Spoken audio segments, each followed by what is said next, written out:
महाराष्ट्र में रहती थी। गोबर के उपले बनाती थी, उपले। और गोबर की जब उपले बनाती थी तो उपले बनाते बनाते भगवान का नाम लेती थी, स्मरण करती थी। और स्मरण करते करते भगवान के ध्यान में लीन हो जाती थी। गोबर के उपले बनाती थी, भगवान के ध्यान में लीन हो जाती थी। एक दिन उनके गोबर के उपले चोरी हो गए। वो का छेना चोरी हो गई। छेना आओ चोरी करने वाले कोनो भी चीज ला चुरा लेते हैं। जैसे ही जनाबाई के उपले चोरी हुए, जनाबाई पहुंच गई गांव के मुखिया के पास और बोली, मुखिया जी मेरे घर से जो है गोबर के उपले चोरी हो गए।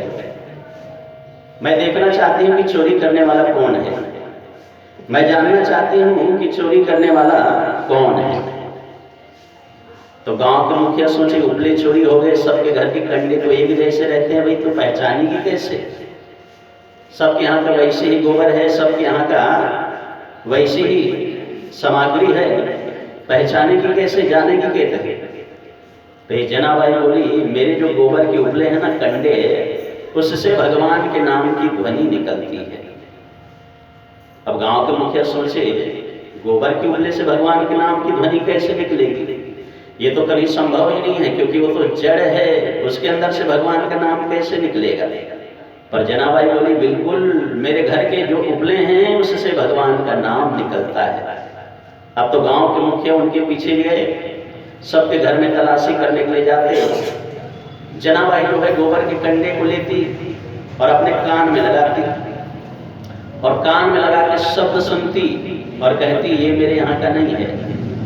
दूसरे घर जाती और दूसरे घर जाकर के उपलों को कान में लगाती। उसके बाद में कहती, ये भी नहीं है। ऐसा करते करते करते करते पूरे गांव भर में घूमी। शाम हो गया, वो चोर का घर पता नहीं चला। शाम के समय सबसे आखिरी घर में गई और वहां के जब गोबर के उपले को उठाई ना जी, गोबर के कंडे को जब उठाई और कान में लगाई तो उसके भीतर से आवाज आ रहा था, विठ्ठल विठ्ठल विठ्ठल राम, हरि ओम विठ्ठल राम, विठ्ठल विठ्ठल विठ्ठल राम,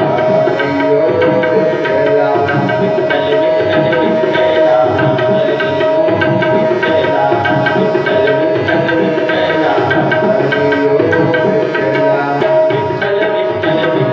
राम, हरि ओम विठ्ठल राम, विठ्ठल विठ्ठल विठ्ठल राम, हरि ओम विठ्ठल राम, विठ्ठल विठ्ठल विठ्ठल राम, हरि ओम विठ्ठल राम, विठ्ठल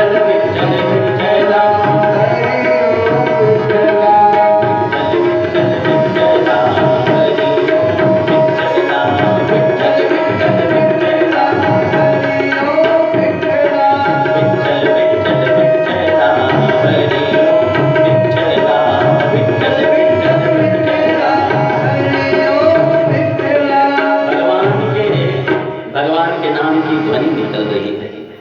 जनाबाई बोले, यही मेरे यहाँ के उपले हैं। अब गांव के मुखिया भी उसे अपने कान से लगाए, तो कान से लगाए तो सही में विठ्ठल विठ्ठल विठ्ठला का नाम निकल रहा है, भगवान का नाम निकल रहा है। ये चोर भी जब उस उपले को अपने कान में लगाया तो भीतर से भगवान का नाम निकला। भीतर से भगवान का नाम निकला। गोबर के उपले के भीतर से भगवान के नाम की ध्वनि निकल रही है। क्यों?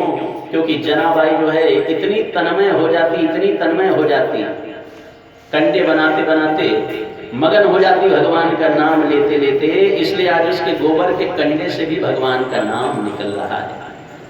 आज चोर अपने कान में लगाया है तो फिर से वही आवाज आया है, विठ्ठल विठ्ठल विठ्ठल राम, हरि ओम विठ्ठल राम, विठ्ठल विठ्ठल विठ्ठल राम, हरि ओम विठ्ठल राम, विठ्ठल विठ्ठल विठ्ठल राम, हरि ओम विठ्ठल राम, विठ्ठल विठ्ठल विठ्ठल राम, हरि ओम विठ्ठल राम, विठ्ठल विठ्ठल विठ्ठल राम, हरि ओम विठ्ठल राम, विठ्ठल विठ्ठल विठ्ठल राम, हरि ओम विठ्ठल राम, विठ्ठल विठ्ठल विठ्ठल राम, हरि ओम विठ्ठल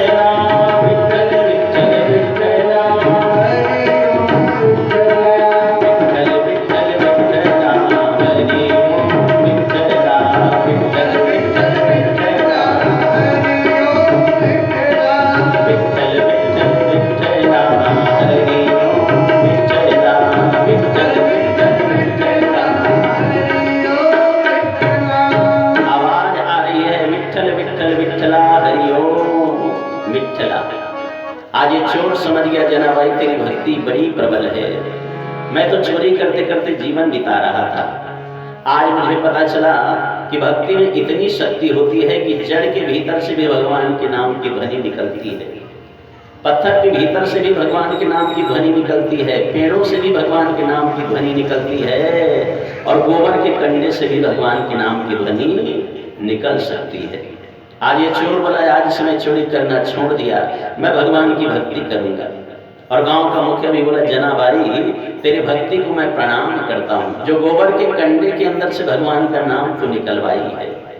भक्ति करने वाले को भगवान मिलते हैं राजन। ऐसे अनेक भक्त हुए हैं हमारे भारत देश में जिन्होंने भगवान की भक्ति करके भगवान को पाया है। और ऐसी एक भक्ति करने वाली थी कर्माबाई, और एक कर्माबाई जगन्नाथ मंदिर में गई भगवान का दर्शन करने, जगन्नाथ स्वामी के मंदिर में गई खिचड़ी लेकर के, और जगन्नाथ स्वामी को खिचड़ी का भोग लगाना चाहती है, वहां के पंडे बना कर दिए तेरी खिचड़ी को भगवान स्वीकार नहीं करेंगे, ले जा वापस।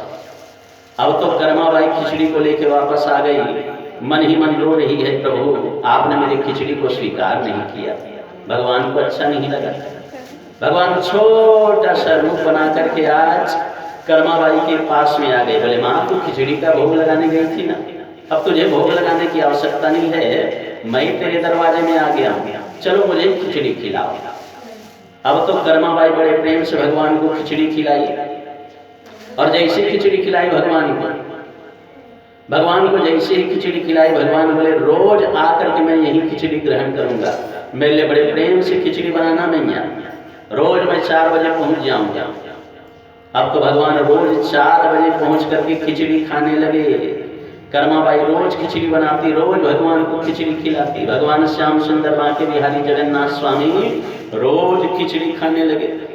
एक दिन कर्माबाई के गुरु महाराज आ गया, और कर्माबाई सवेरे 3 बजे से उठ के तैयारी कर रही है नहीं, दाल को साफ कर रही है, चावल को साफ कर रही है, चूल्हा जला रही है। तो गुरु महाराज बोले कर्माबाई तुम कर क्या रही है? तो बोली महाराज मैं खिचड़ी बनाने की तैयारी कर रही हूँ, भगवान के लिए खिचड़ी बनाने की तैयारी कर रही हूँ, श्याम सुंदर के लिए। वो आते हैं और भोग लगाते हैं, तो क्या तू ऐसी खिचड़ी बनाती है? न तो स्नान की है, न तो चूल्हे को साफ की है, न तो लकड़ी को पवित्र की है, ऐसी भोग लगाती है। हमारा मैं तो ऐसी लगाती हूँ।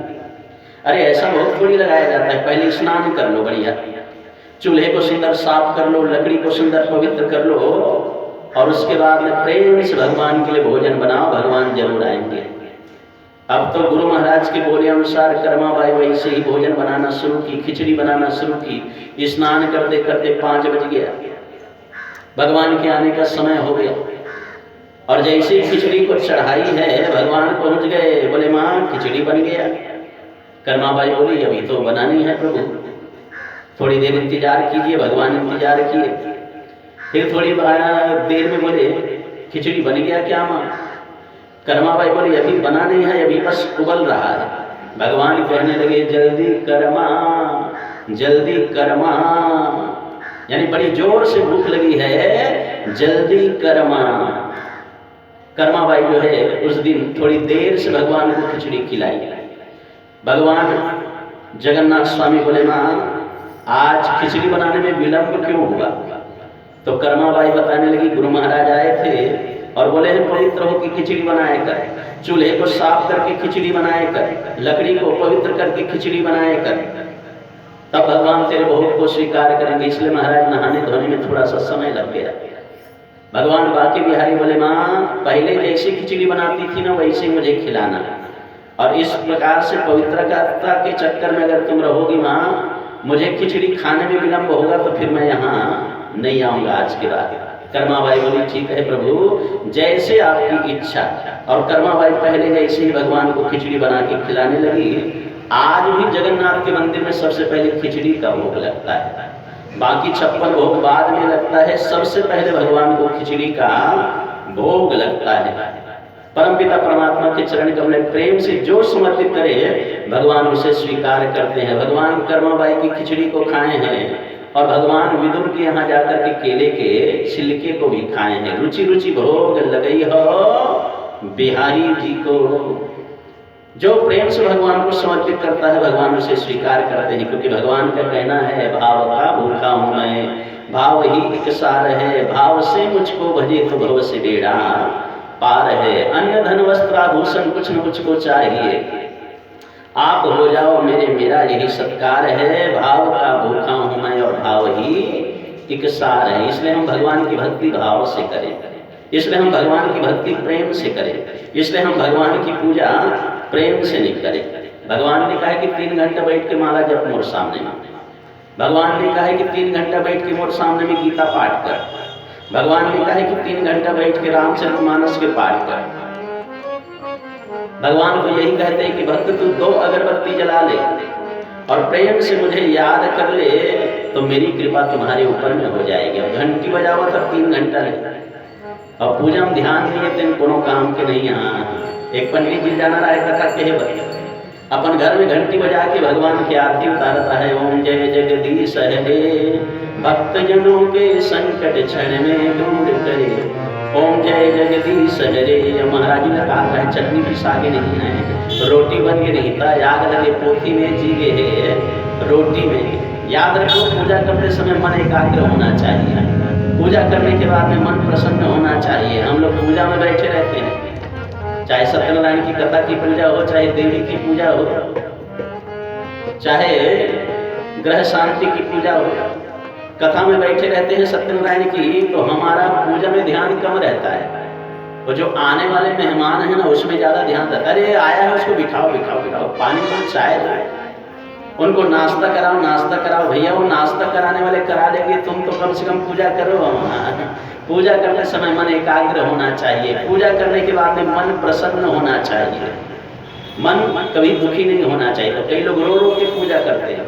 अब पिताजी को जाना है बाहर, लक्ष्मी पूजा करना है, बेटे से बोल रहे हैं बेटा लक्ष्मी की पूजा करना, अगरबत्ती जला लेना, दिया जला लेना, धूप दिखा देना, आरती उतार लेना, नारियल फोड़ देना, मिठाई का प्रसाद भोग लगा देना।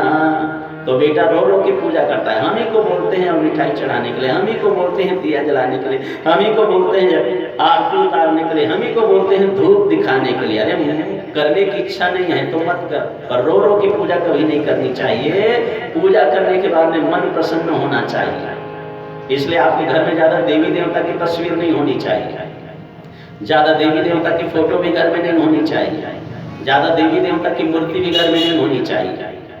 हमारा स्वभाव है कहीं भी हम घूमने जाते हैं 4 मूर्ति 4 फोटो वृंदावन से ले आए, 4 मूर्ति 4 फोटो अयोध्या से ले आए, 4 मूर्ति 4 फोटो काशी से ले आए, 4 मूर्ति 4 फोटो जो है वृंदावन से ले आए। और दीपावली दिन पता चलते हाँ पूरा कमरा में सजा के रखे नहीं, दीपावली दिन पता चलते कौन ला घर में रखना और कौन ला ठंडा करना के। हाँ इसलिए ज़्यादा देवी देवता भी नहीं होना चाहिए। आपके इष्ट देवता हो, आपके कुल देवता हो, आपके गुरु महाराज हो, और जिनको आप इष्ट मानते हो वो हो, ये होना चाहिए। भक्ति करने वाले को भगवान मिलते हैं। रुचि रुचि भोग लगे हो बिहारी जी को। बोले श्यावर रामचंद्र की जय।